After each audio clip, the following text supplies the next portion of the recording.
As the series, All This Rising, has developed, we have turned in the last year or so toward speakers who work on the front lines of humanities teaching and research in several parts of the world, and who are able to reflect on the challenges we all confront as we educate the next generation of students in 2025. Birgit Ulrike Munch is Professor of Art History and Vice Rector for International Affairs at the University of Bonn. He is also co-director of the Center Ernst Robert Curtius, the Center for French Studies at Bonn, as well as head of the scientific committee of the Germanisches Nationalmuseum Nuremberg, the largest museum of cultural history in the German-speaking countries. Professor Munch's research interests generally are concerned with early modern art, within which she has developed an agenda that often foregrounds social questions. For example, a major project on the visualized forms of female dependency, including prostitution, in 17th and 18th century Holland. She has co-curated several exhibitions and is interested in innovative ways that artists and museums deal with their pasts and how monuments and memorials are recorded. Currently, she is studying, among several other things, portraits of illness and forms of reconciliation. Please join me in welcoming Professor Munch.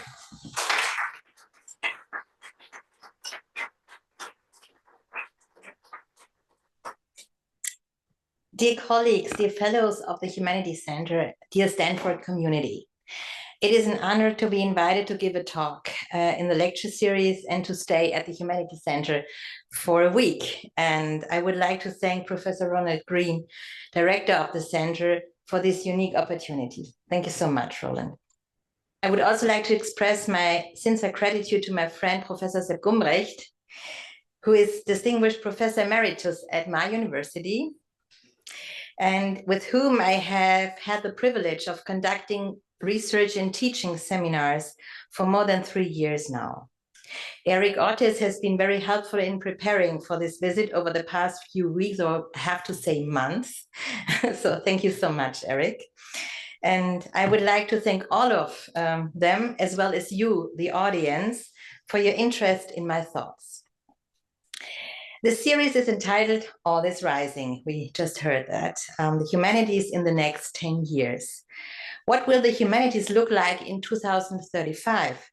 The title is not a question as I read it, since the word rising immediately indicates a direction or a statement, and I like that right away. Today, I'm speaking to you from two perspectives, and Roland just mentioned it. I have a professorship on Dutch, German, French, and Flemish art. And on the other hand, I joined the rectorate in 2021. And so I have these two perspectives on this issue. What will be there in 10 years with our humanities? As a vice rector, I have to internationalize 7 faculties, and the humanities is just one of them. In the next 45 minutes, I will try to share with you my thoughts on the situation of the humanities and the development of the research landscape in Germany. My lecture will therefore consist of 2 parts. In the first, shorter part, I would like to report on the result of the most important research initiative in Germany, known as the Excellence Strategy, which has significantly shaped and changed the German research landscape. The timing for an assessment of the Excellence Strategy could not be more appropriate. Exactly 6 days ago, so last Thursday, and you can see here our rectorate awaiting the result of this strategy. All the German universities eagerly awaited the results of the second round of the Excellence Strategy. Only a few universities receive funding through the Extra, but those that do benefit from substantial support. With this funding, they are able to establish research projects per cluster with 25 PIs, over 100 PhDs, postdocs, research group leaders, junior research group leaders, visiting professorships, and new master's programs in so-called clusters of excellence over a period of 7 years. Essentially, the individual clusters of excellence are like small faculties or schools within each university. How, one might ask, do the humanities fare in this competition? And what developments can be predicted for the future of the humanities in Germany based on last week's results? The results of this year's initiative for the last 7 years will have the greatest possible impact on the future for our research, not only in Germany, but definitely also in Europe, and in some regard, probably also in global contexts. And for that, I would like to start with this. In the second part of my talk, I will attempt to illustrate my few thoughts using a concrete example. And you saw before this slide in which direction it goes. An example from my own research, which is also part of a successfully funded cluster of excellence, the Bonn Center for Dependency and Slavery Studies.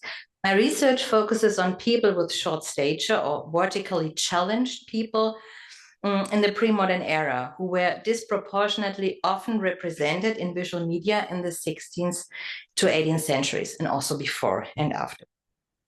At first, what is the Excellence Strategy? The Excellence Strategy is a federal state agreement aimed at sustainably strengthening top-level research and, this is important, the international competitiveness of German universities. The federal and state governments provided, as I said, $603 million annually for the Excellence Strategy starting in 2018. The objectives of the Excellence Strategy are defined in the administrative agreement between the German federal and state governments. Long-term promotion of Germany as a center of science, also in the Humboldtian ideal, the combination of research and teaching. So master programs are really important, PhD programs are really important. Strengthening universities by promoting top-level scientific achievements, profile development and cooperation within this science system, improving competitiveness. So as you know, Germany has no Ivy League institutions or a history. So paradoxically, the fact that Germany does not charge tuition fees is not always a positive fact. High fees mean better quality for some students from different countries. And this strategy should help to be more present in the international world. This was also one issue. The funding gives the opportunity to focus intensively on research goals, train young scientists, and recruit top international talent. Clusters of excellence are funded for a period, as I said, for 7 years. In order to apply for University of Excellence status, this is another scheme, universities must therefore have acquired at least 2 clusters. So without 2, you cannot apply for the status of excellency. And if you are a University of Excellence, you receive permanent funding, but must undergo a review of their eligibility for funding every 7 years. So for that, everybody was so excited last week.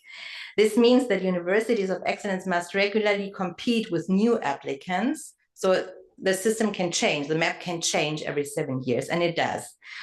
The final funding decisions are made by the Excellence Commission, which consists of a panel of scientific experts and the federal and state ministers responsible for science and research. And the panel of experts consists of 39 internationally recognized experts. We had many people from the United States, probably one of you was also there. And last week, as I said, we got the results. Looking at the results, for us interesting, what's about the humanities there. And you can see the whole list. It's too small, but just to give you an idea. So we have 70 funded excellence clusters in total. And we can say that I would say 7 to 8. So it's 7 and social sciences, 7 to 8 clusters can be put in the field of humanities.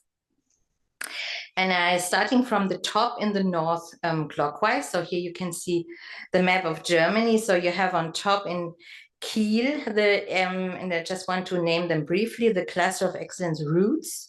Roots explores the roots of social, environmental, and cultural phenomena and processes that substantially mark past human development.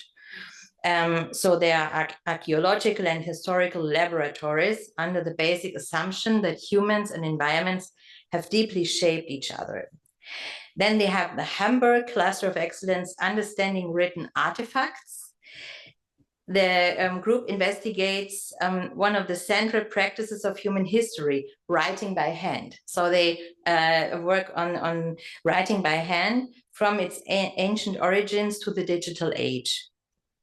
The Berlin Cluster Scripts, so together Humboldt and Free University of Berlin, analyzes the current controversy surrounding the liberal order from a historical, global, and comparative perspective. Jena University, and you can see it's a new excellence cluster, Imaginamics, Practices and Dynamics of Social Imaging. And it's the only cluster led by an art historian. So I was very happy to see that. It's a colleague and friend. This cluster aims to contribute to a better understanding of social conflicts and debates by researching social images. The Bayreuth Cluster, African Multiple, Reconfiguring African Studies, has funded 72 research projects run by its members at its 5 locations, so in Bayreuth and in 4 African cluster centers on the continent. Building on decades of internationally outstanding research in African studies at University of Bayreuth, the cluster will develop new approaches to the analysis of African and African diasporic life worlds through the lens of multiplicity. The LMU in Munich, you can see in the south of Germany, has a new cluster called Cross-Cultural Philology, and they examine philological practices and cultural dynamics over a period of 5,000 years, so always a longue durée concept. The Tübingen cluster, Human Origins, seeks for a paradigm shift in the study of human evolution and to integrate biological, cultural, and ecological factors. And last but not least, in the far west, you can see my university, the Bonn cluster on SAD, so on strong asymmetrical dependencies beyond slavery and freedom. And as you can see here, there's colored dots there. You can see how successful every university was, and it's not good to, as a speaker, to mention that we were the most successful university, but I just mentioned it now once because we are so proud. We have had so many people who really worked hard in the last 7 years. So we got 8 clusters in the last round, 6, now 8, and we did not lose one. Yeah, so these are the clusters, and if you ask me, how will this influence the humanities situation in the next 10 years? I would say immense. And on the other hand, of course, that means, so they all start on January 1st next year, and it goes for 7 years. But that means, of course, as well, that other initiatives won't have the money the clusters have. The clusters are really, like, as I said, like little villages. And I just want to give a short idea of how I would define this selection. Yeah, it's a process. It's a 3-step process. Yeah, we, for example, also applied for a cluster on ethics. And this was not successful in the first round, yeah. And many other humanities clusters also tried it and could not go on with this. So these humanities clusters will have a significant impact, as I said, compared to 70 approvals. This is not a large number, I would say. But in summary, there's a lot of materiality research. If you see here the list and emphasis on the longue durée perspective, so many clusters start in the ancient world until the digital ages, etc. And a strong inclusion of so-called minor subjects, yeah, kleine Fächer in German. The Hamburg cluster, for example, is interdisciplinary, integrating expertise from the national sciences such as food chemistry and particle physics and computer science as well, where others cooperate closely with sociology and law, for example, the Berlin one.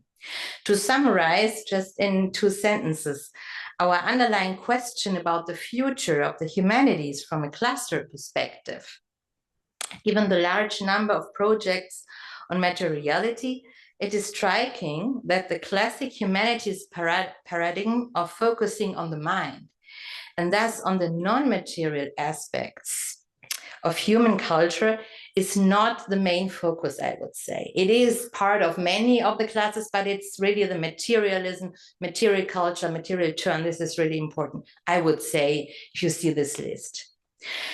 I now move on to the second part of my talk, which is dedicated to a case study of I would say, interesting phenomenon: pre-modern portraits of people of short stature or vertically challenged people.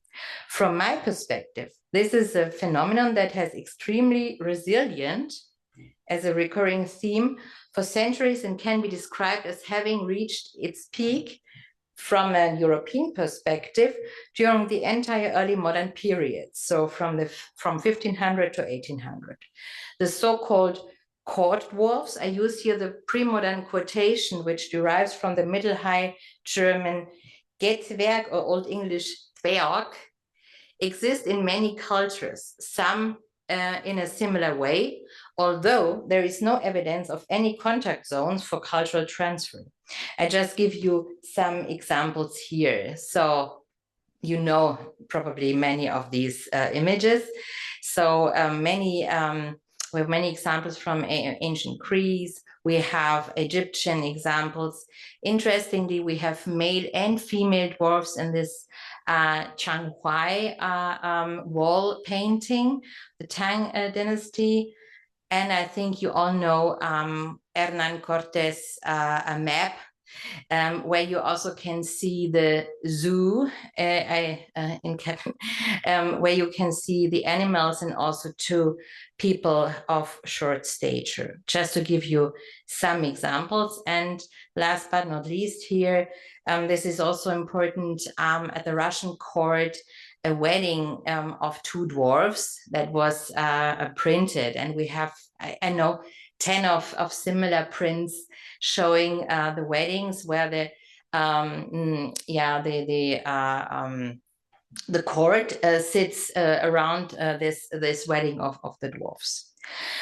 Today, 3% of all people are born with genetically or hormonally caused short stature.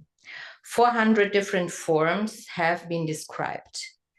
The most common form of short stature you can see here achondroplasia, in which the extremities are shortened. 1 in 10,000 children is born with this form of short stature, but there are many other forms, or were many other forms. Only recently has the marginalization of short stature in the media slowly begun to dissipate. So 5 years ago, only 1% was shown in films or in images. In 2019, Jeanette Burke became the first model of small stature to appear on the cover of the British Vogue September issue, and again here in 2023. Burke was overwhelmed by the success and positive response, especially from teenagers in her community around the world, and emphasized the power of representation that was evident in these reactions, further reinforcing her hope, quote, that greater visibility will extend to all intersections and disabilities, end quote. Even though many forms of short stature can have physical consequences, self-description as a disabled body depends on individual assessment. But how can the situation of people of short stature in pre-modern times be defined?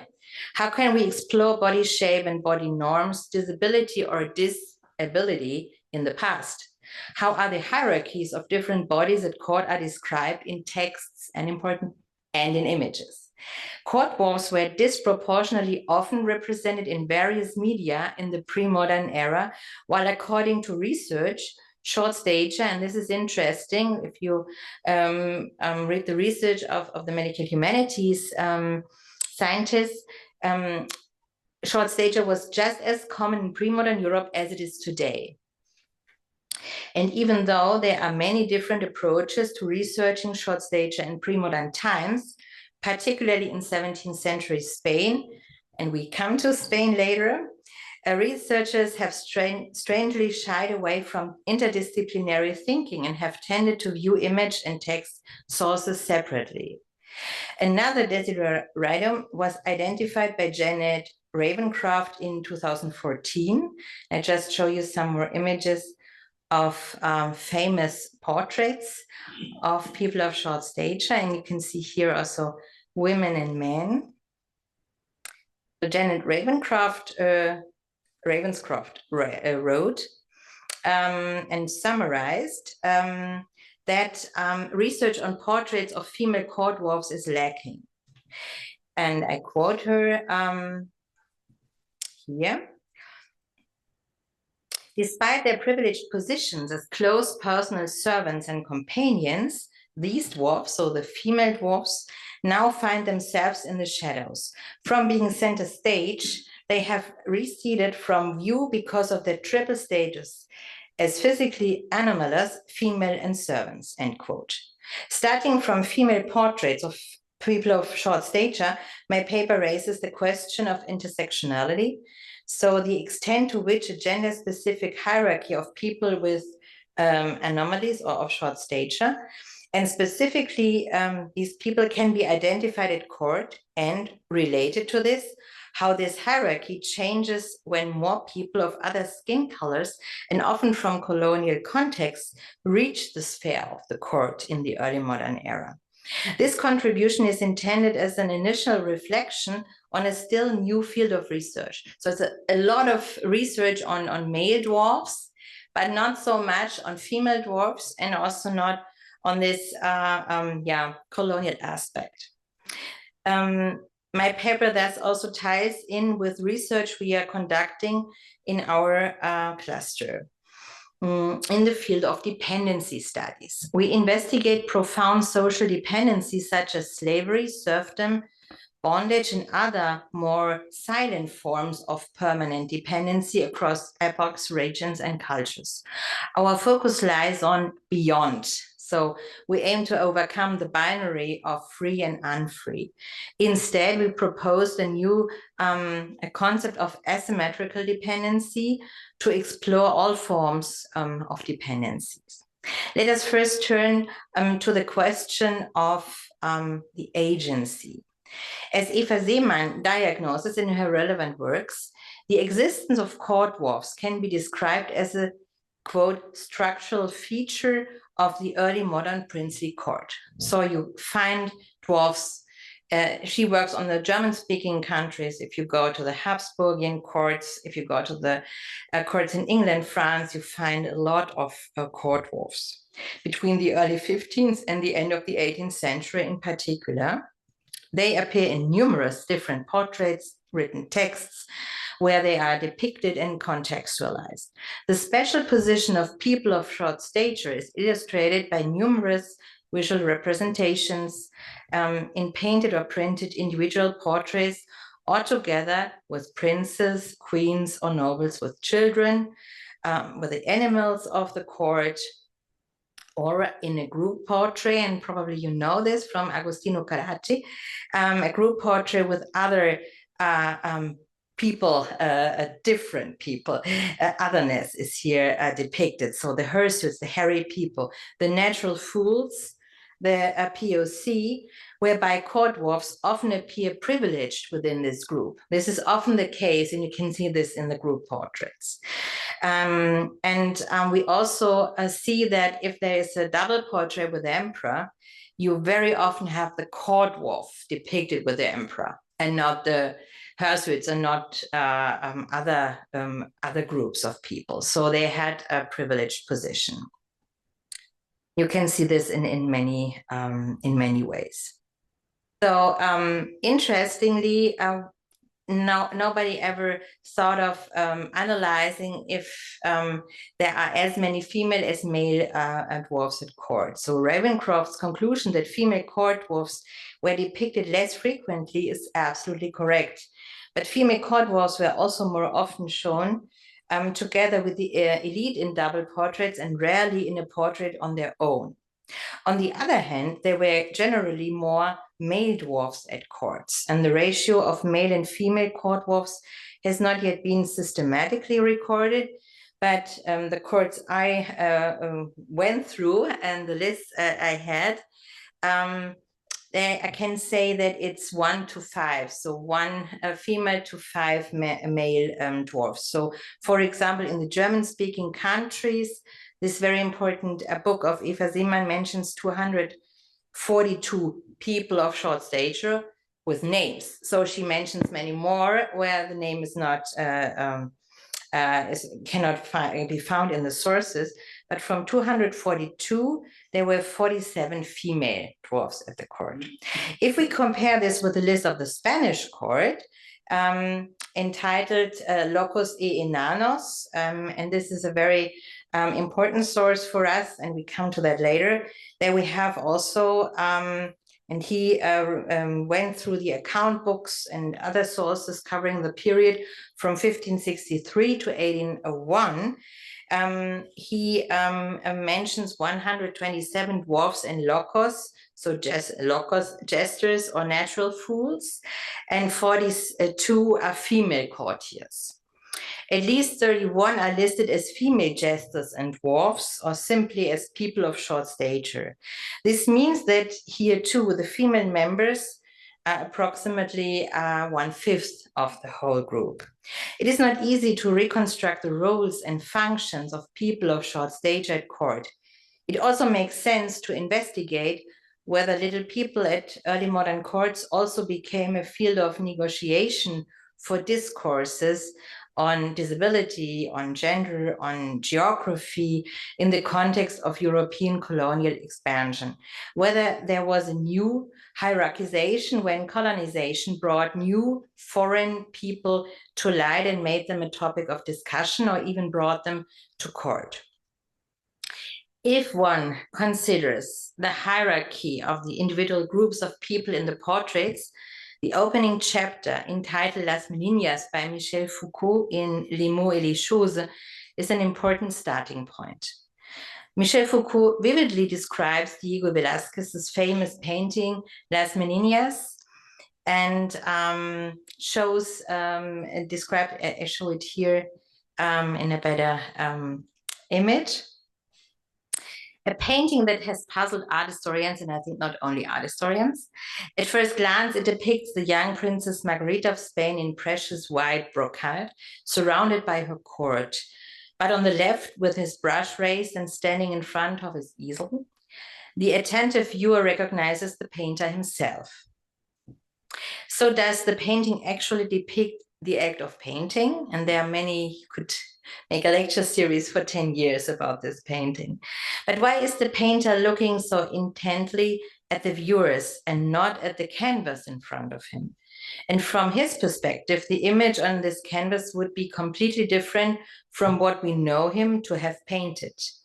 Velázquez is not painting what he sees here, but what the viewers sees. The king and queen who can be seen in the mirror, or the image, different interpretations. I think it's a mirror in the back of the room.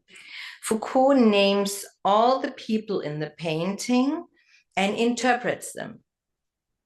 Surprisingly, the court dwarf Maria Barbola, or Marie Barbola, you can see here the woman on the right, is not mentioned, nor is the court dwarf Nicola Pertusato. This is the dwarf on the right in this painting.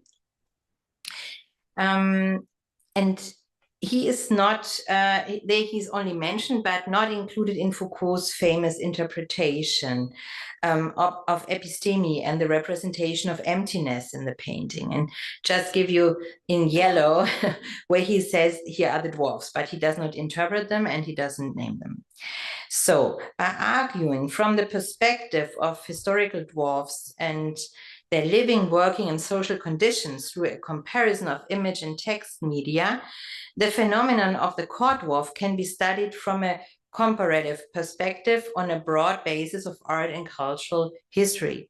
In the case of Marie Barbola, Rubini Mesali, a colleague from the history department, and she's working in Italy and Switzerland, was able to prove, using sources found in the Upper Austrian State Archives and archives in Graz and Madrid, that high-ranking personalities sought to obtain the dwarf's inheritance, and that people in various German-speaking cities were commissioned to transfer, after her death, the death of the female dwarf, to transfer her inheritance to her family. So there were people from the church involved, and it was a huge thing. So it was important for them to support this. This position is accompanied by the insight that a generalizing grouping of the phenomenon in the field of disability studies, or more precisely disability history, is not appropriate, as this would prejudge the ability of individuals to act as limited in a modern understanding of the word, although this is certainly true in other cases. Rather, the ability of the individual person, which can be expressed through special language skills, an early learned profession at court, so people came to court as was at the age of 2 or 3. Some are architects, they had a good education, so the builder of the residence in Munich, Cuvillier, who also built our castle in Bonn, was the court dwarf. Yeah, so he lived at the court and was well educated. Some of them were artists, art connoisseurs, and this has to be seen as well. The cabinets of curiosities of the pre-modern era not only recorded depictions of dwarfs, but also, and I go a little bit further, sorry, but also the human remains, a very difficult chapter, and I did not show the human remains. I show a drawing of the human remains because I think it's difficult to show them in a picture, and we could discuss this later. They depicted the entire cosmos of native European or foreign dwarfs, and were often catalogued by little people themselves who served in various positions at court as guides through the collections. We have this in St. Petersburg and also in many castles in Great Britain. And you have also here the famous Bébé and the clothing of this female, of this very famous dwarf from Lunéville. And here Nicolas Ferry as well, called Bébé. And dwarf Gibson, who was a famous court painter. And here another dwarf who worked in the menagerie. Not at all, but some court dwarfs should be regarded even more as courtiers who held several positions. Keplusek and Noldus Badeloch-Noldus speak of double agents in their famous publication on artists and art makers. But I think their concept of a double agent position could also be fruitfully applied in many cases in the field of court dwarfs. Due to the more balanced gender ratio of 1 to 5 among dwarfs at court compared to other areas, the topic also offers a solid source material for analyzing categories of gender, and this is also a very important topic. The artistically designed bodies of dwarfs form the central arena for critical and affirmative discourses on body techniques and theories of proportion, as well as on the intertwining of disability, gender, and age. According to one interpretation, they can protect against evil as a talisman. This is often written in sources, or have prophetic gifts and must therefore always be close to those in power. So that if you don't want to lose your power, you have to have your court dwarfs very close. Although the prominent position of individual court dwarfs as servants, diplomats, and art agents is sometimes emphasized, so we have Gonzalo de Liano at the court of Philip II, for example, many authors still evaluate dwarfs at court in their historical context exclusively as luxury accessories, living toys, playthings. This is still today in the literature. The central premise is that despite their actual social position on the margins of society, this group had diverse and profound opportunities to exert influence. It is important in all considerations not to lose sight of the exclusivity of pictorial worthiness in the pre-modern era. One of the earliest Renaissance theories on portrait culture, that of the Portuguese court painter Francisco de Holanda, emphasizes that only princes and people of exceptional merit, this is what he writes in his book, princes and people of exceptional merit should have a claim to be portrayed. It was an extraordinary privilege to belong to the court community and to grow up in close proximity to the children of the elite. And here you can see Francisco de Holanda in a self-portrait giving his book to the reader.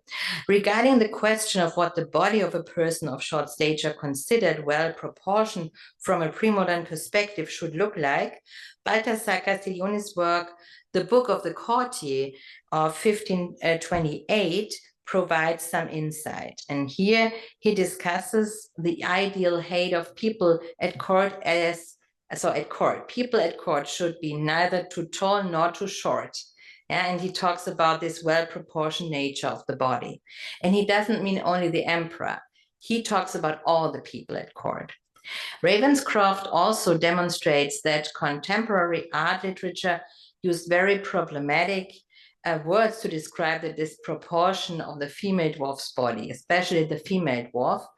And we could name a lot of authors, for example, José de Leito y Pinuela, who describes Marie Barbola as a terrific dwarf with a huge head, with huge fold of fat on her face. Against this background and upon closer analysis, the construction of the image of the dwarf and its functions proved to be much more complex than previously understood. Whereas the antagonism between the topically normalized body of the ruler and the norm-breaking body of the dwarf has previously been interpreted in terms of legitimizing the ruler, the image of the court dwarf can be understood as a practice of negotiation in which subject and object, sign and signified, could merge into one for the pre-modern viewer. This becomes particularly clear here in an example. Maybe you know it, it's quite famous, the famous engraving by Lorenzo Legati in the Museo Cospignano, printed in Bologna in 1677. It shows a general view of the collection of curiosities belonging to Count Ferdinando Cospi, and there's also a court dwarf included. And this is probably Sebastiano Biavati, but there were other dwarfs as well. In 1677, it shows a general view of the collection, but the dwarf also has something in his hand. So he was, as the engraving tells us, he had the function, and this should be emphasized, as a dimostratore. So he was a guide through the collection, and he is both subject and object of the collection. And in this example in particular, he shows in his hand an ancient Egyptian object. And it was always described that Egyptian brought a lot of dwarfs in art. Yeah, this was even though they were not really sure which goddess and god is here depicted, but they talked about it. So the god Ptah was always also known in his second incarnation as the dwarf Pataikos in the art chambers. So they described that there were many Egyptian dwarfs, and this dwarf from the whole collection holds in his hand an Egyptian sculpture. So the dwarf in Ferdinando Cosby's Cabinet of Curiosities, I would say, is thus both part of the collection, key to its understanding, and importantly, translator of its secrets. The question of attempts to categorize the generalization of people at short stature in pre-modern times has been raised many times in relation to male court dwarfs, as I said, but not in relation to female double portraits. The Prado's pair of portraits of Eugenia Martinez Vallejo from 1680 shows the subject suffering from extreme obesity caused by an illness called Prader-Willi syndrome. On the one hand, she's dressed in a precious brocade gown, and on the other, she appears as a portrait of Bacchus. Yeah, so she is not. You see it here with the attributes she's showing. So the artist shows her naked, and we have a famous double portrait of Morgante from Florence. I think you know this double portrait, but we don't have that so often, and not in the case of females. But if you compare her with Bacchus, with many Bacchus illustrations, you can see that it is very close. And interestingly, and this is what I think is amazing, I found it fascinating, is how the artist makes the discomfort of the subject seen. The girl looks slightly to the side, her mouth open in a triangular shape, typically for her disease. Her eyes are filled with tears. In this example in particular, the interplay between the observing artist and the person degraded to an object is very striking and painful. How can the scope of action at the court dwarfs be concretized on the basis of the visualizations and in relation to them on the basis of the literary and normative texts?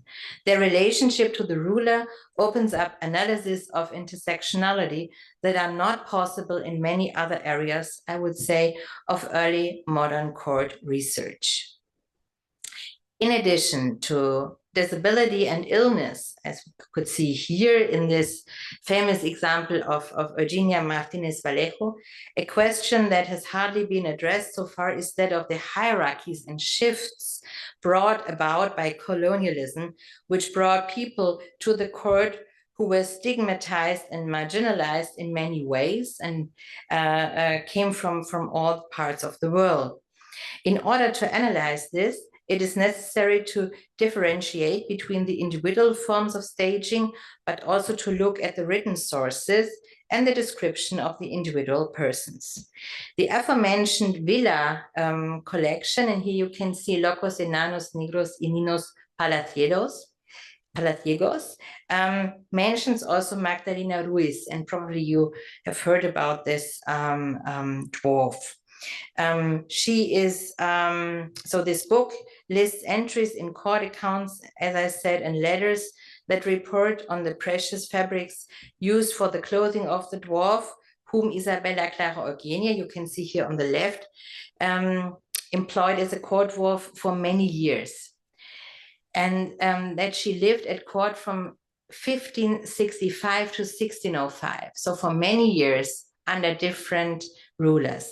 She is listed as Enana y Loca, and in numerous letters, Isabella inquires about the dwarf's state of health, who is reported to have drunk too much alcohol and then started dancing on the table. And this is also a text that comes very often.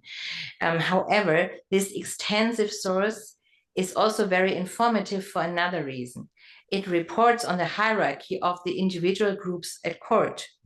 One important portrait shows Magdalena together with Isabella Clara Eugenia, who was governor of the Southern Netherlands, as you know, and daughter of Philip II.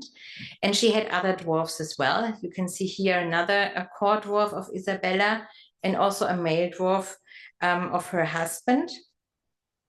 And Magdalena Ruiz was already in court service during the reign of Charles V, as I said, for many years. Sources show that she was already suffering from dementia when this painting was depicted. In contrast to many other portraits, her court affiliation is emphasized in the portrait. At first glance, only Isabella is holding a portrait of her father, Philip II, in her hands and presenting it to the viewer.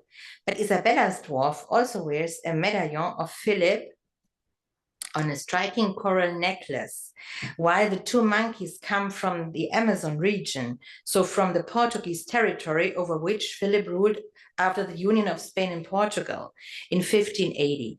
It can be assumed that Magdalena traveled to Portugal when Philip ascended the throne and may have received the necklace, medallions, and animals here as a token of gratitude for her loyalty. The portrait is also intended to demonstrate the Infanta's suitability for marriage and government. It may be painted itself or a copy made shortly afterwards, which was to be sent to Prague in November 1586, as a marriage between Rudolf II and Isabella was being considered. Magdalena Ruiz is also frequently subject in Philip II's numerous letters to his daughters, and we have many of them. So they ask, how is she? Is she doing well? Did she eat enough? And so on and so on. So we have many private, what is private in the early modern letter, but very often she is the subject of the letters. Isabella's hand on the old woman's head suggests the virtues of the ruler, namely protection and care, but at the same time also guidance and dominance. However, and this is an equally important aspect, Isabella is also connected to her relatives through the loyal dwarf. The portrait of Philip in the dwarf's hand, and above all, her devoted gaze upwards, refer to Philip II's cameo in the center of the picture.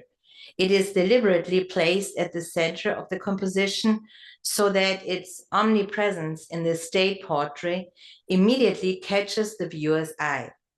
Rudolf II and Isabella did not marry, as we all know, and in 1598 she married her husband, Archduke Albrecht the Seventh. If no child was born, the Netherlands would revert to Spain, and the surviving partner would be appointed governor of the Spanish king. The latter was the case in 1621 upon Albrecht's early death.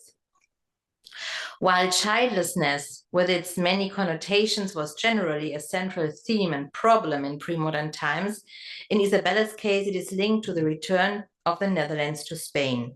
Isabella had several miscarriages. Partly because of the couple's childlessness, one is tempted to see the portrait showing her with their court dwarfs as an indication of a desire to have children. The court dwarfs would thus take this place that should have been occupied by the governor's offspring, also to demonstrate parental virtues and not let the empty chair appear so unoccupied. Apart from Magdalena, what does Villa source tell us about other court dwarfs or jesters? The source makes it clear that people of color received less expensive clothing than the court dwarfs. In some cases, these were people of color of short stature.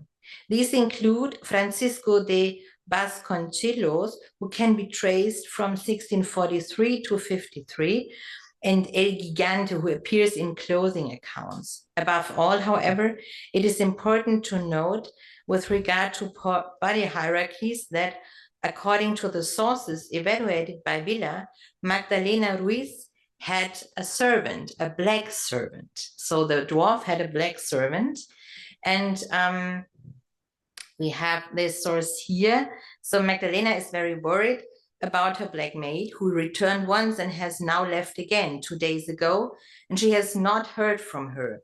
But there are bad suspicions about her. So people talk badly about her. Overall, people referred to as people of color are mentioned by name far less frequently in the palace than the Locos and Eninos. In addition, there is a document from 1645 stating that POC women at court were from now on receiving no more than 4 rations of bread and 1.5 cups of wine and 6 pounds of bacon. Interestingly, the following portrait, painted by Juan Carreno de Miranda, a Mexican artist, is strongly, and this is my last example, is strongly connected with Isabella's and Magdalena's double portrait. Maria Luisa de Toledo y Careto was the only daughter of Antonio Sebastián de Toledo, Viceroy of New Spain. She was the great-great-granddaughter of the first Duke of Alba de Tormes, one of Spain's most important noble families. She spent part of her childhood and youth in Mexico City, where this portrait was probably painted around 1670.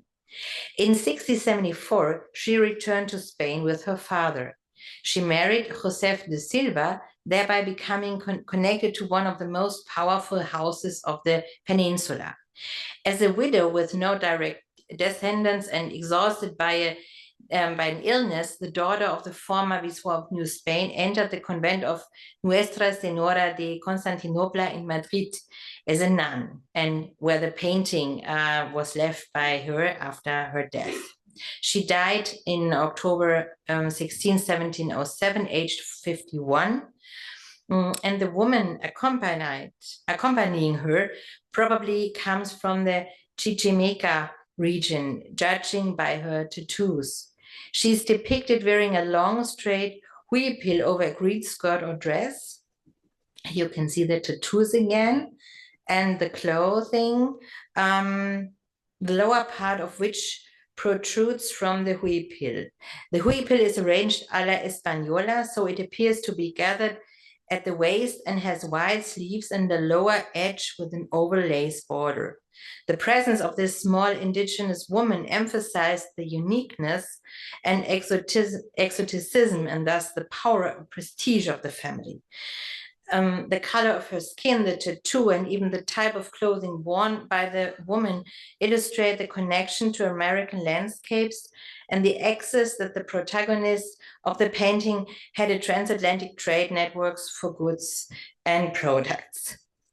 With the often brutal colonization, this balance changed in favor of a preferred exoticism that embraced the foreign and the extraordinary, since the arrival of indigenous peoples from the so-called New World, among whom were also people of short stature, blurred the attributions of self and other in the image of the court dwarf. And I just want to show this to just one sentence, the limpieza de sangre, so the blood purity, this concept of proto-racist aspects, which was very important in Spain from the 16th century onwards, doesn't show dwarfs, but it shows how important the concept of blood purity was and how people were categorized. So many categories of who is your father, who was your grandmother, etc. And I think this is also has to be linked with this idea of these hierarchies at court. But I think there we have to do more research on.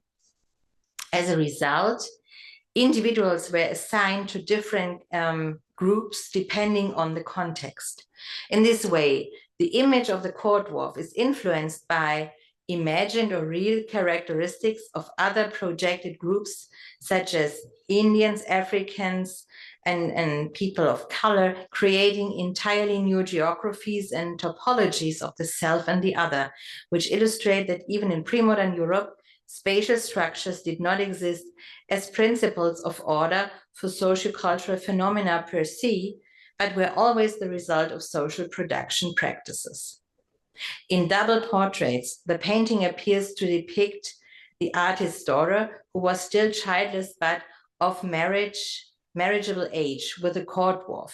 In both cases, the painting seems to express that the woman, who was soon to be married, was mature and caring and would fulfill her maternal duties in an ideal manner.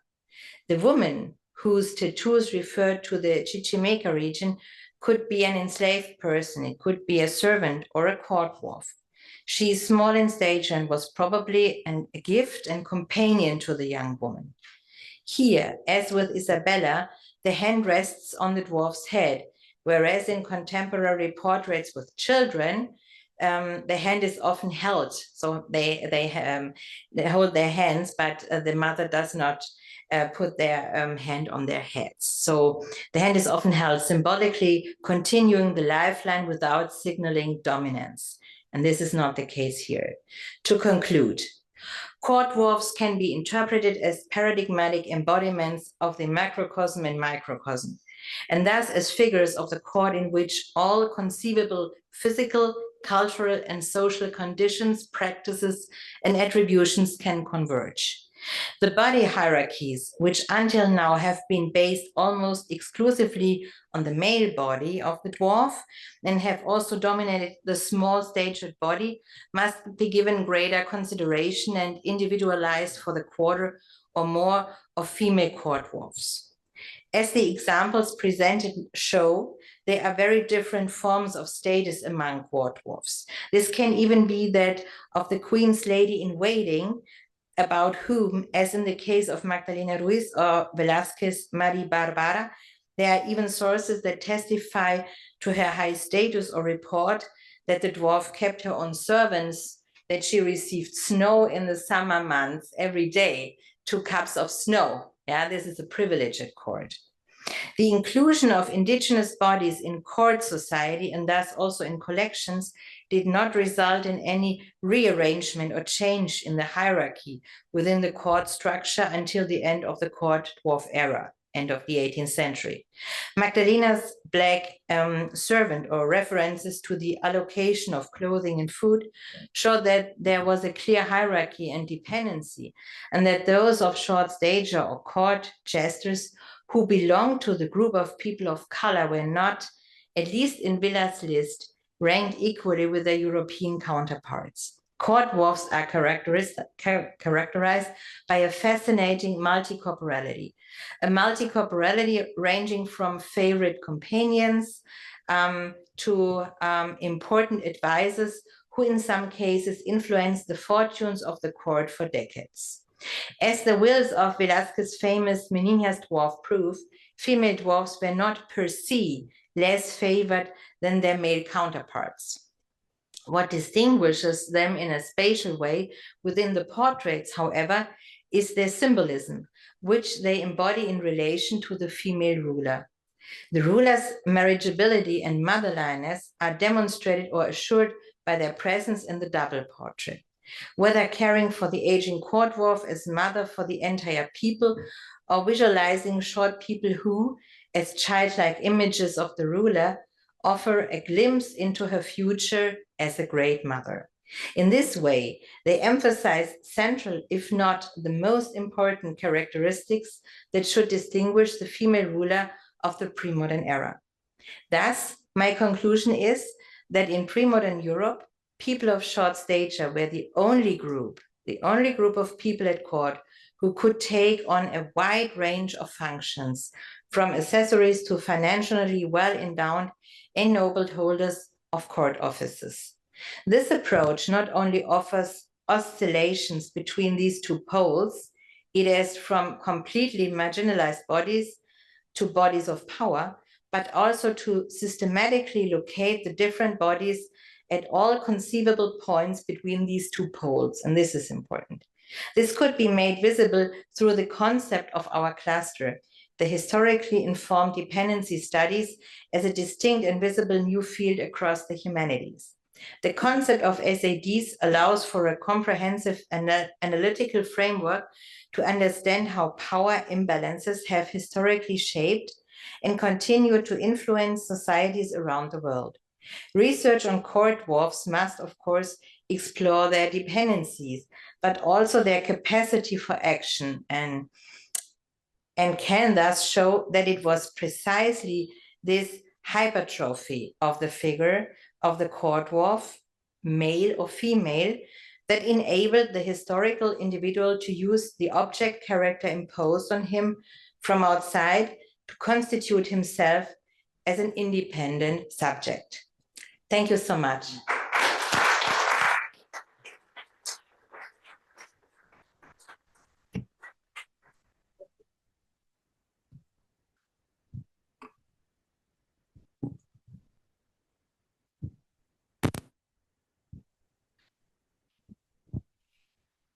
I have 2 questions. My name is Joyce Anastasia. I am very curious and congratulatory for your work in achieving this new vision for clusters for educational process. I think it's very important. It was curious that the ethics courses were not initiated, and part of what my background is studying with leadership and power imbalances. So to not have an ethics course, it seems very unusual. My question is, as this emerges, the notion from antiquity to current day, with the infusion of AI, where AI has positive impact, but also AI allows us to create fake histories. What are some of these suggestions that the groups who are organizing these clusters have regarding those concerns? Very important question. And as the clusters start in January, I have not the chance to, or had not the chance to do research on this question. But the important question on the ethics, and I can only say that we were very proud to form an application on this issue. And I think at my university, we have outstanding researchers on ethics from the medical faculty, from between the philosophers, etc. And I know that other initiatives also try to work on ethics. And at the end, we have the results. None of them is funded. What I can say is that I think in the United States, you started much earlier than we did to see that it is really important and has to be in all the research of human remains, of course. I mean, you cannot do that without these working on ethics. And in our cluster, we integrated it, and I think also in the other clusters, but we will see how this will be developed in the future. But I think it's such an important topic. And yes, I have to be honest, I was sad when we got the results of the first round, because I think it's really important, and it's kind of an umbrella for many other fields of research. Yeah, but yeah, I hope that we are more sensitive and that we integrate these questions and fields in the clusters. Yeah. That's fantastic. And my follow-up question is a personal question. How did you decide to go deep dive in research on dwarfism? It's very interesting. Thank you. Thank you so much. So I could say I started with Velázquez. It's not true. So I mean, I knew the painting, and it's makes me a little bit nervous that there are so many open questions in this painting still. Yeah. So why is the male dwarf tipping with his foot on the dog? How can he do that? For example. Now I found other examples in the field of Netherlandish paintings, and then I found so many, and also paintings. Today I showed primarily very famous ones, and also, of course, in regard to the research, some research here of Roland Green, and also of Sepp Gomez. It shows the Spanish examples, but you can go in all the fields. But when I found that this is such an important topic, and that you can find the sources, and yeah, it made me a little bit sad. I'm an historian and an art historian, I have to say, but the historians did not look at the paintings in many ways. And I would say that even if you don't go to the first range artists like Velázquez, if you go to really today not unknown painters, in this field of research, you have to look at the paintings because they tell you so much, and you have to combine that with the texts. And so I started to work on this topic. Yeah, and I'm fascinated from the fact that it existed in so many cultures in a similar way. So, as you know, near the pharaoh, the dwarf was buried very close. And in other cultures, the same, but the cultures did not meet. They did not know from each other. And the idea that people, and this is also a little bit, yeah, difficult, that people try to urge people, dwarfs, to get married to produce a new dwarf. Yeah, this concept, like you have the falconies, and the idea to have the perfect falcon, this doesn't work either. So, and it did not work in this case, because many of the people who were of short stature had a tumor in their head. And this was not that you could have a child that was also of short stature. It happened, but not so often. But this is such a fascinating topic that I think I would like to stay in this field a little bit longer. Thank you so much for your questions. I have three questions, as always, but I will try to articulate them briefly. I mean, I think what you have presented us is a very, very rich and complex description of a historical phenomenon. Yeah.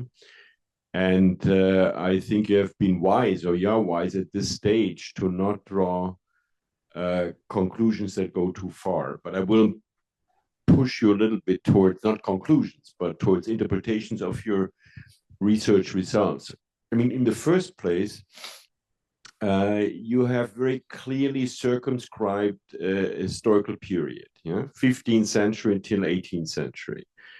And I mean, I've not always, but based on Las Meninas, but not only based on Las Meninas, how come that we see dwarfs, that dwarfs are represented in early modernity? How come it is an early modern phenomenon? That's my first question. I mean, this is probably a question for 5 books, but nevertheless, why in that period? I mean, I'm always more interested. I would have a hypothesis about why it could not happen in the Middle Ages, but why does it stop in 1801? Yeah, why does it stop with Enlightenment? That's the first question. The second question is based on the idea from your description that dwarfs as a phenomenon seem to attract multiple views, multiple interpretations. Yeah, I mean, when you were describing these individual cases, these central cases, you never came up by saying they were doing this or this or that. It is always a multiplicity of functions that they have. And how come that they attract this multiplicity of functions during that time? How come that one couldn't say, okay, they were symbols for the nobility being able to afford a dwarf? And finally, and this is not a historical question, I go back to your connection between the larger question of present-day humanities research and the field you have been talking about. What in the larger context of your cluster do you do, quote unquote, or not quote unquote, philosophically with the insight? Because for me, in a way, the surprising impression has been that these dwarfs are not as dependent, are not as inferior, are not as simply subjugated as one might imagine. So is the point of your cluster really, the point of this type of research, to produce a greater complexity in our views on such specific phenomena? To say it is too easy to say that they are underdogs in their historical context. Thank you. Wow, thank you. I try my best. So the first question, why is it an early modern phenomenon? This is a very important question. So I think we are not far enough to to distinguish between the jester and the dwarf. And there are, I have, for example, just one, just to show you this example. No, one before. So it's always, it was always mentioned that Jean Fouquet's jester is not a dwarf. And I think this is not, and I think Villa's text shows it very clearly. We distinguish too much. So we have, of course, we have the phenomenon also in the Middle Ages. We have tapestries with court dwarfs, etc. The early modern period is the period of the portrait culture, of a culture of portraits, not only of the king and the queen. And I think for that we have now, starting with not with the 15th century, but with 1500, this phenomenon. And it stopped with the Enlightenment, yes, and it stopped abrupt. So it's, you would say this is too schematic to, if you see it. But then the freak show idea comes, and of course this presentation of the body, like in the morgue in Paris, where you have the suicides, and so it's a totally different way to see the anomalies. But I think what ended is, with the Enlightenment, an important fact that you have a musician at court, you have the court artist, and he left the court to go to another court. And this is not the case with the dwarfs in the early modern period. So they are so close to you as an emperor, they stay. And for that, they are they know the secrets, and they are really important dialogue partners. But I think this ended, of course, with the Enlightenment, and this is also a reason from my perspective. But this is a very, of course, a very intelligent, good question. I'm not sure if so. The question number 2. So these multiple functions. So I was. It took me 2 years to find sources that proved that dwarfs were used as a kind of talisman to have luck. I always thought this has to be something. So why should you stand next to the emperor for 8 hours holding a candle? Sometimes it gets on your nerves if a person is so close every time, but they had to, because when they went away, there could be a war, it could happen something dangerous, something unexpected. So I think this, on the one hand, you wanted to have something that the others had. So in the case of Nicolas Ferry, he was the ideal dwarf, and everybody described his ideal body, and everybody wanted to have a dwarf not so tall, and so you want to have what others had. It was an important gift. So you gave paintings, or you brought your dwarf as a present if you visited someone, or but I think this talisman and this luck thing, this is important. And but interestingly, we do not have a lot of sources about this. And I talked to historians who work on talisman, and I thought, you have to have sources. No, never. So I found, I think, 3 sources who say we need them to have luck and not to lose the power. And the last question, so what we try, or why this concept of dependency, I think dependency studies helps us for this field of research.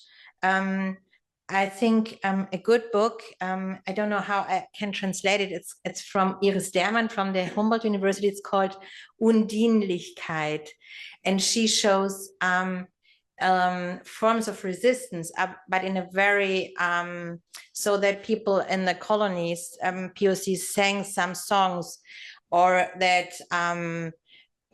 women in concentration camps tried to lose their baby, their unborn babies, etc. This is a strong form of resistance.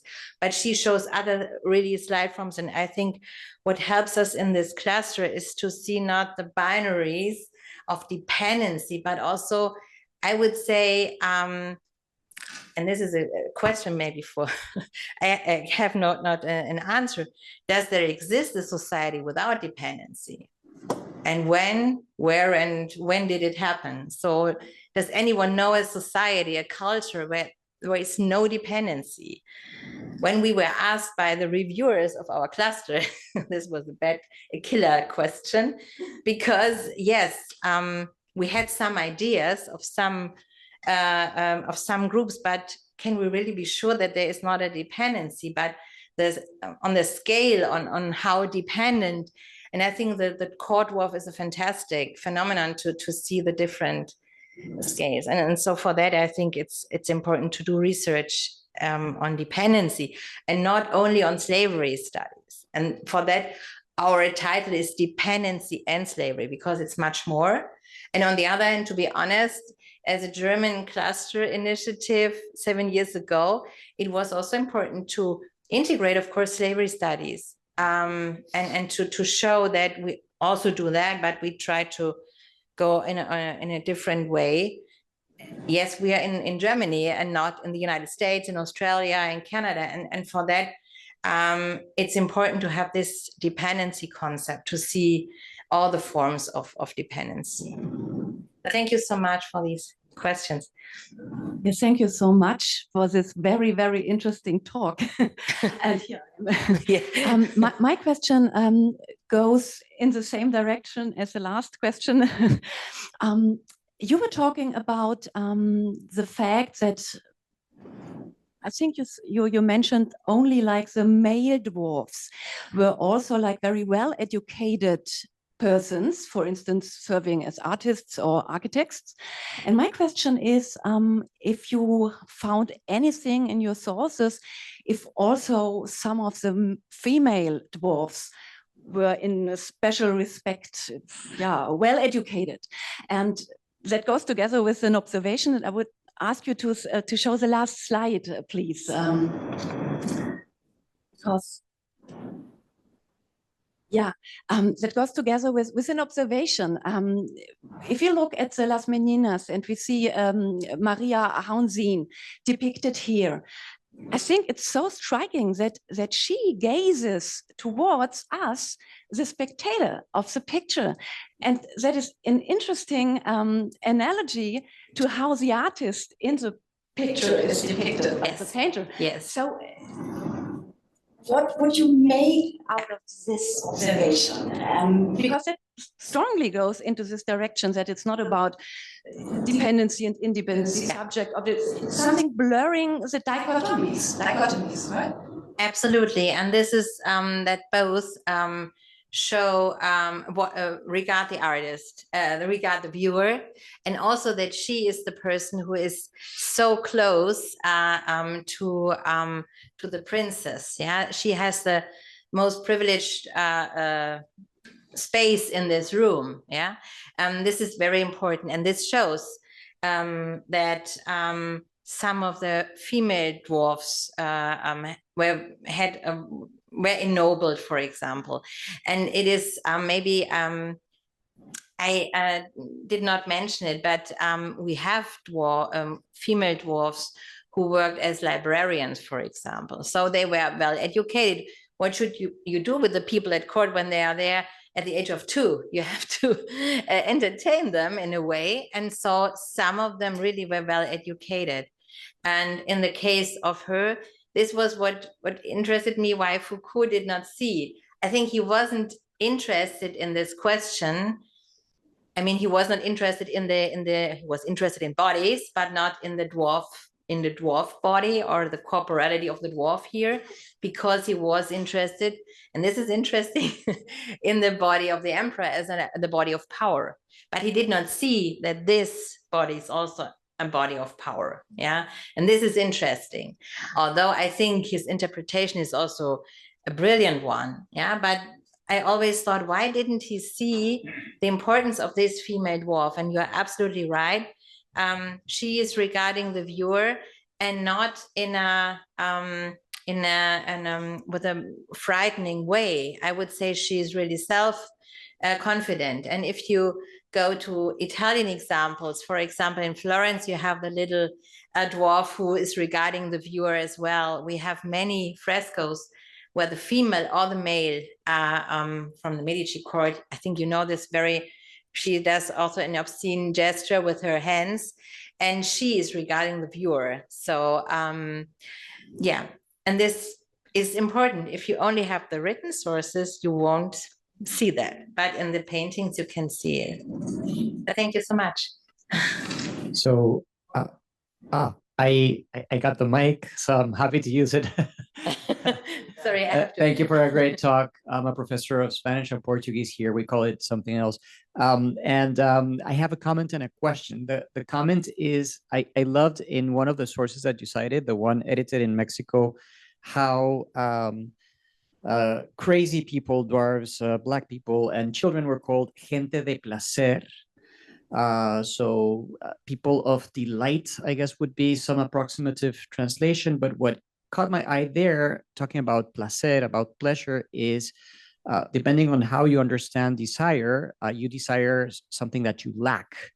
And what you have shown us is that the vertically challenged individuals had something that the sovereigns coveted, that they lacked, namely real distinction, because they were generic ultimately, and they were one among many royal paintings, but not so much the dwarves. So I just want to salute that. And then my question is rather an invitation for you to run with what you're doing to Foucault.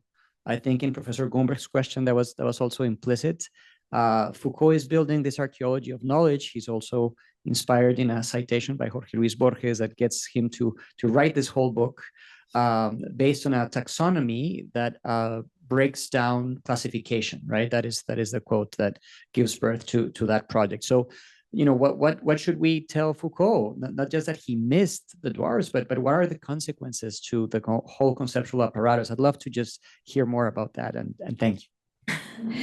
Thank you so much. A very good question and a difficult one. I would say in his interpretation of epistemes in this painting, it would hinder his interpretation to include the female dwarf. I was wondering why he mentions the male dwarf in a different way than the female dwarf.